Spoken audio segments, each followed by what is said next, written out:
what happens after you have submitted your HCPC application. So let's get right into it and dive in. Hi, welcome back to my channel. My name is Fari, and today I'm going to be talking about what happens after you have submitted your HCPC application.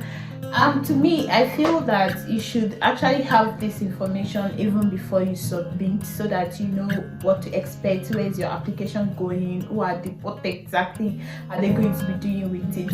And it's a very vital information because it helps you to kind of like see things in their own view, in their own way, for you to be able to know how to package your all the information that you are going to be putting in your application. So yes, when you submit your application, congratulations, you have done the half bit of it. So number one thing is that your application is going to be different 3 places.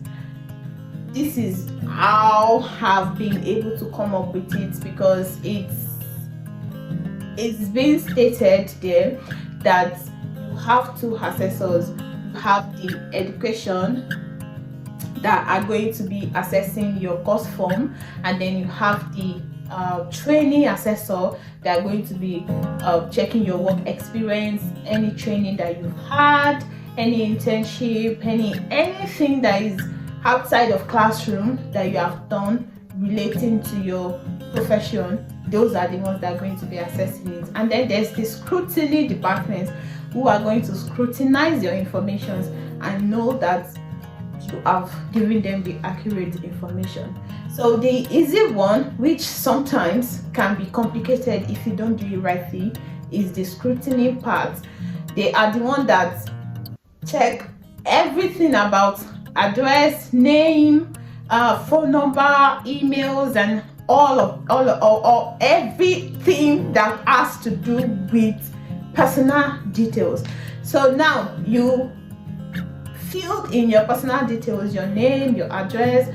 You filled in for your workplace, the name of your workplace, the address of your workplace. You put the referee down.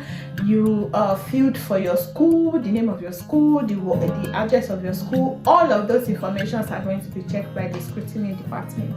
And also, let me just quickly chip this in. This should have been part of the do's and don'ts videos, but I've seen applications where people actually filled in PMB as postcode. It's 2 different things. It's 2 different things. So make sure that if you don't even know the postcode of the area that your school or your home is, just put it on Google. It's going to bring out the postcode for you. So they at the scrutiny department actually use those postcode to check if the place that you have put in your as your workplace or as your school actually existed, or there's a place that bears that name on the map. So it's very important that every of those locations that you are putting, you put the correct postcode there, because those are the things they are going to be checking. They are going to be checking for matching information. If you have your name is uniform in all your certificates, names that you have in school, if you have changed your name, or if you have your marriage certificate with you to prove that, or anything that made you change your name, you have to put the document so that it makes sense why you have a new name here and another name there. So the second department is the education committee. Let me talk about the course form. Now they have standard of proficiencies for the course form. They are going to be opening the standard like this and your course form like this. I'm just saying this in imagination of what is going to happen, but then let's just imagine that's how they do it, because the standard of proficiency is like the cheat code. This is what we are looking for. We've told you we want to see this, so prove to us that you are able to you have this knowledge. So they have list of things. I think proficiency 13 especially talked about your course form.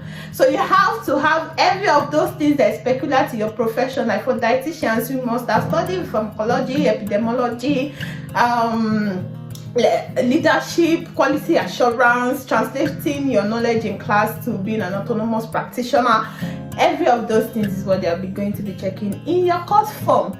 And then the training committee, they are the ones that go through your work experience, and any experience that you have, your internship count as an experience as well. So even if you have 1 year or you have 15 years, you are quite experienced as well. So no training goes to waste with the training assessor. So they are going to be checking the complete 1 to 15 proficiencies. So you have to be able to give them proficiency 1, this is how I fulfill it, proficiency 2, proficiency 3, proficiency 4, this is how I fulfill it.